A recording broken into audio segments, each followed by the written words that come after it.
Hi, എല്ലാവർക്കും നമസ്കാരം. വളരെ രുചിയേറിയ ഒരു മുട്ട ഫ്രൈ ഉണ്ടാക്കണം നോക്കാം. ഇത് ഉണ്ടാക്കാനും വളരെ എളുപ്പമാണ് കേട്ടോ. അപ്പൊ അതിനു വേണ്ടി സ്റ്റവ് കത്തിച്ച് ഒരു പാത്രം അടുപ്പത്ത് വെക്കാം. അതിലേക്ക് 2 ടേബിൾ സ്പൂൺ ഉഴുന്നിടാം. അത്ര തന്നെ കുരുമുളകും കൂടി ഇട്ട് കൊടുക്കാം. ഇത് രണ്ടും കൂടി 10 സെക്കൻഡ് ഇളക്കിയ ശേഷം 2 ടേബിൾ സ്പൂൺ മുഴുവൻ ഇട്ട് കൊടുക്കാം. ഇത് നന്നായി ഇളക്കി ഒന്ന് ചൂടാവുമ്പോൾ കുറച്ച് കറിവേപ്പില ഇട്ട് കൊടുക്കാം. 10-12 ഉണക്കമുളകും കൂടി ചേർക്കാം. ഇതെല്ലാം നന്നായി മൊരിഞ്ഞു വരണ വരെ ഇളക്കി കൊടുക്കാം.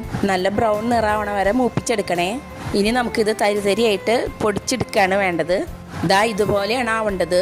നല്ല ഫൈനായിട്ട് പൊടിയരുത്, പക്ഷെ തരിതരിയായിട്ടേ പൊടിയാൻ പാടുള്ളൂ. ഈ ഒരു രീതിയിൽ വേണം വരാൻ കേട്ടോ. ഇങ്ങനെ വരണതായിരിക്കും കൂടുതൽ ടേസ്റ്റ്. ഇനി സ്റ്റൗ കത്തിച്ച് ചട്ടി അടപ്പത്ത് വെച്ച് ചൂടാവുമ്പോൾ എണ്ണ ഒഴിച്ചു കൊടുക്കാം. അതിലേക്ക് കുറച്ച് ഉഴുന്നും പരിപ്പ് ഇട്ടതിന് ശേഷം കുറച്ച് കടുകും കൂടി ഇട്ട് പൊട്ടിക്കാം. കടുക് പൊട്ടിയതിന് ശേഷം കുറച്ച് കറിവേപ്പിലയാണ് ചേർക്കേണ്ടത്. ഇതെല്ലാം കൂടി ഒന്ന് നന്നായി വഴറ്റിയെടുക്കുക. അടുത്ത് കഴിഞ്ഞ് നമുക്ക് മുട്ടയാണ് ചേർക്കേണ്ടത് കേട്ടോ. ഞാനിവിടെ ഒരു 5 മുട്ട പുഴുങ്ങി നടുമുറിച്ച് ചേർത്ത് കൊടുക്കുന്നുണ്ട്. അതിനുശേഷം മുട്ട ഉടയാതെ നന്നായി ഒന്ന് ഇളക്കി കൊടുക്കാം. മുട്ടയൊന്ന് ചെറുതായി ഫ്രൈ ആയി വരുമ്പോൾ നമുക്ക് പൊടിച്ച് വെച്ച മസാല ചേർക്കാം. ഒപ്പം തന്നെ ആവശ്യത്തിനുള്ള ഉപ്പും ചേർത്ത് ഇളക്കാം. ഇതെല്ലാം കൂടി മിക്സ് ചെയ്ത് ഇളക്കിയതിന് ശേഷം കുറച്ച് മല്ലിയില കൂടി ചേർക്കാം.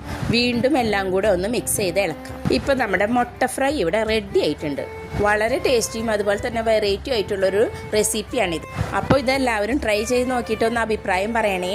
ഒരു തവണ ഉണ്ടാക്കിയാൽ വീണ്ടും വീണ്ടും ഉണ്ടാക്കി കഴിക്കാനായിട്ട് നമുക്ക് തോന്നും കേട്ടോ. അത്രയും നല്ല ടേസ്റ്റാണ്. അപ്പോൾ ഇനി അടുത്ത വീഡിയോയിൽ കാണാം. ടാറ്റാ, ബൈ.